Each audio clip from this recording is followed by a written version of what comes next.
Right, amid growing outrages over the abduction of hundreds of schoolgirls in Nigeria, 7 U.S. military officials are joining the search effort. The U.S. delegations will provide expertise on intelligence, investigations, and hostage negotiations with Boko Haram. Human rights activist Sheikh Husani has previously brokered peace talks with the group. He's now willing on how that group compares to the Taliban.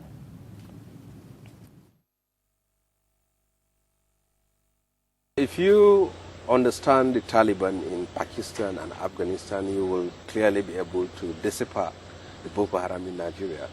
Taliban in Afghanistan attack schools. The Boko Haram in Nigeria attack schools. Taliban in Afghanistan and Pakistan targets military, police, and government officials. The same thing with Boko Haram in Nigeria. Taliban are opposed to Muslims who are critical of them. They are also opposed to Christians who they see as their targets. There's something with the Boko Haram.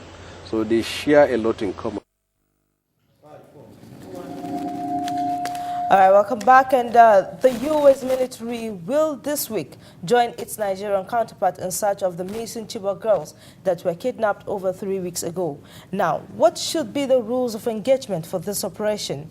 We are now being joined by Lionel Rawlins, coordinator of UN Security here in Nigeria. Good morning, Lionel. I should say Ibolachi. This is a different approach to the interview this morning. The usual one that we keep having, you know, we've had Hausa, Igbo, Yoruba. International. Yeah, sure you are international. You're everywhere in the world. Nice to have you here. Very good morning to you. You like my shirt? Sure I do. Chibi, go tell. He's one of us now, you know. You're supposed to be given assignments now on security issues to go get stories for us. That's right. You should. I should be doing that. Okay. Back to business now. Let's talk about what we should expect of the mission that is about to take place, you know, in Nigeria as regards getting these girls back to their parents. And now we have foreign intervention. So what should be, you know, the rules of engagement in working hand in hand with the Nigerian military to see to the success of this operation? Well, it's mostly advice and training, because we don't, no government is going to send the troops to put on the ground, as they say, boots on the ground. No government is going to send troops to essentially go help fight the insurgents. And for one, they don't want to get involved in the nation, whatever country it is, the people wouldn't want them to get involved in a foreign war. And two, your military is quite capable of doing the job. If given the proper direction and the proper training and the proper advice, or the proper leadership from maybe the government, the military cannot do anything on its own. Right. They have to get the orders from the government and the federal government. For example, when the girls got abducted, the military can't just on its own go and start searching for the girls. They got to get that order from the government. So if the government wasted time and spent some delay moments or days or weeks, it's not the military's fault, but everybody's blaming the military. It is higher up than that. They've not gotten others. That's right, it's high up. So when now that the international help is here, it will do more of a facilitatory role in advice and training and teaching and telling. Maybe they will also give them the use of drones and surveillance and detection. There could be a drone flying over northern Nigeria right now. You will never know. And you must remember that if a drone flies over, it can pick. If it flies over this table, it can read everything that's on this table. That's how sophisticated the camera system is. And those are the kind of things that will be offered to the Nigerian military. But definitely, I doubt it very much if you will see a company of Marines or soldiers or sailors coming in to fight. That is probably not going to happen. Yeah, but we see senators in the U.S. saying that they're not just going to just assist the country logistically. They're going to also, there's going to be need to deploy ground soldiers in helping out. So you're saying that you're not possibly going to see that. But we see some senators advocating for that there should be ground soldier to help out with what's exactly is going on in Yobe and Borno and Adamawa State. Now, if there is need for ground soldiers, now how do you think it's going to be synchronized in terms of bringing synergized? Let's put it that way now. How do you think it's going to be synergized in terms of bringing the Nigerian Army and also the U.S. Marine together? It's a good question. Now, when I said there'll be no boots on the ground, no soldiers on the ground or Marines, you're not going to see a battalion. You're not going to see 500 men or 2,000 men or anything like that.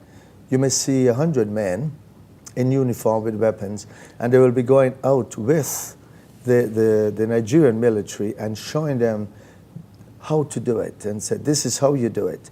Now, they have to be armed in case they get attacked. They can't just sit there and say, okay, you shoot over there. They have to fire back.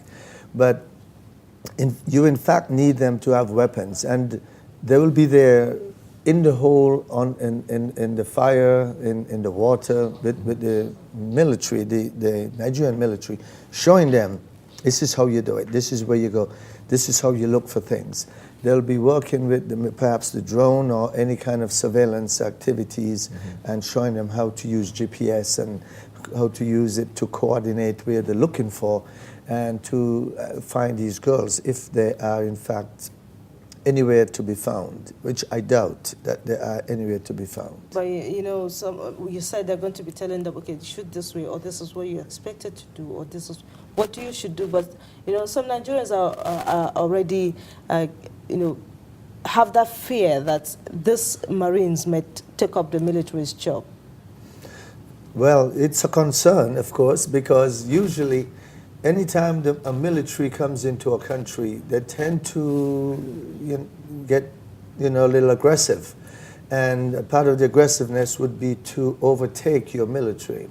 And because they will say, look, you either do it my way or, I'm leaving. But if such a problem should occur, do we see them working together just to achieve whatever that aim is?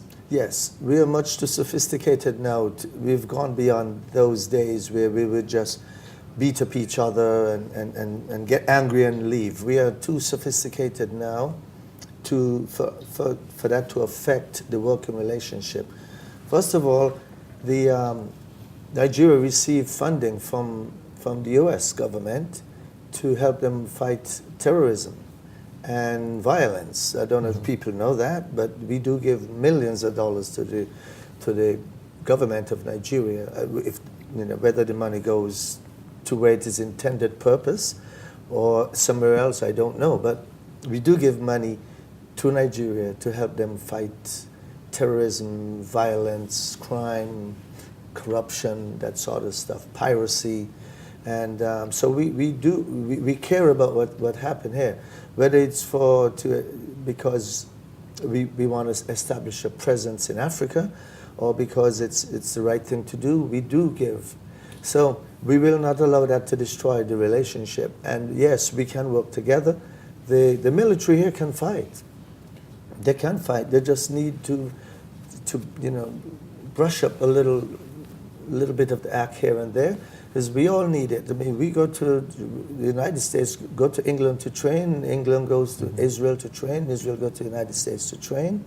We have to do that because you don't know all of the tactics and strategies, and you don't have all the answers. So the people have to go around, and that is why people are so surprised that the Nigerian government didn't ask for help much sooner. When the day after those girls disappeared, help should have been pouring in from all over the world. Now, you said that the Nigerian government did not act a little bit sooner. Now, we have a caption on Vanguard newspaper this morning that reads, Boko Haram, U.S. ignored Nigeria's 2013 request report. Now, this is 2013. Now, if that is the case, then what are we talking about? Is it that the request was there, or no one really acted, or it was not properly channeled in terms of really requesting or asking for assistance? That is a very good question again, because when politicians speak, you don't know who is telling the truth and who is telling the lie. But somewhere there behind it is some truth, and somewhere there is some lies. But what I do know is that the government already offered to come in and help here in Nigeria, and it fell on deaf ears. It was whoever received the offer of help probably didn't take it up to the big people at the top, or the big people at the top ignored it. But there was offer to help, especially after the girls were abducted. There was definitely offer from all over the world. The British government wanted to send their Royal Marines in to help. It was, and whether it's because the Nigerians are a proud people and don't want to accept it, or for some reason they felt it would make them look weak or weakened, that you had to ask for help, and they did not accept it. In the end, they accepted the help, but look at where we are, a whole month later. Oh. And, That's pretty late, right? it is too late. And if I will, again, I've said this before, those girls are not in that forest. And if they were in that forest, somebody would have seen them or heard them. You cannot hold that many people in any one location for that long. And I would almost bet you those girls have been sent out to different families to be held until whatever decisions the insurgents decide to make or take at the time, which could be from really truly selling them or killing them. But I would say that those girls are not all together in any one place. Okay. Now, I don't know for a fact, but just my experience and gut feeling, there's no way you can keep all of those people in any one location for that long without somebody knowing or hearing something. That's true. And now that we have help coming from all angles, all over the world, France are also willing to help. We have the US coming to help and all that. We now have Israel too, rendering a helping hand. Don't you think there will be a clash of interest? Well, no. You remember when there was the fight in Afghanistan and the fight in Iraq, there was like 15 different countries that went in, and they all fell under one command, and they all had their own assignments. Some were doing logistics, some were doing evacuations, some were doing like hospital, medical, some were artilleries, some were actually infantry, some were doing helicopters, and some were in different parts. So we have learned to coordinate, the friendly forces, that is, have learned to coordinate tactics and strategies that will enable them to deploy into any situation and handle it. It's not like it's something new now. But what would happen is you must ask yourself, why do all these countries really truly want to come to Nigeria? Is it because of the girls, or they have some other interest? Like, I'm just going to choose one country. I'll just say China. What does China want with Nigeria? Is it because they care about the Nigerian girls, or they care about their interests that they've already invested in the country? Or they're looking for a gateway in where they can come in and invest more into the country? So the United States and Nigeria has had a working relationship for years. Now, the United States too has its own interest. They all do. Yes. We have to just find out what truly do they really want from Nigeria. That is a very good point. About really getting to that point when he talked about China and the United States of America. Yes, I know, yes, China has a huge investment in Africa, and most especially having something to do with Nigeria. Now, we know they also are in this quest to say that these girls return back home, and they said they're going to assist Nigeria in terms of intelligence gathering and reporting. Now, and these are interest-based thing that everybody is pursuing. Whatever interest they have, it's just left for their interest. But I want to take us back to when you said these girls possibly are not within one particular location. Now, if these girls possibly are not within a particular location, just how difficult would this make the search, or would this add to the search of these girls? How difficult would it be? Well, even if they were all together in the forest, it would be difficult because the forest is huge and large and wide. It would be difficult to get in. Now, it would not be difficult aerially because, like I said, helicopters, we have planes that can fly over and spy and look down and see anything and everything they want. And so it doesn't matter how much trees you're under, we have the technology and the sophistication to see anything that takes place. What would be a difficult task would be if the place is booby-trapped and they have bombs around so that if you try to come in,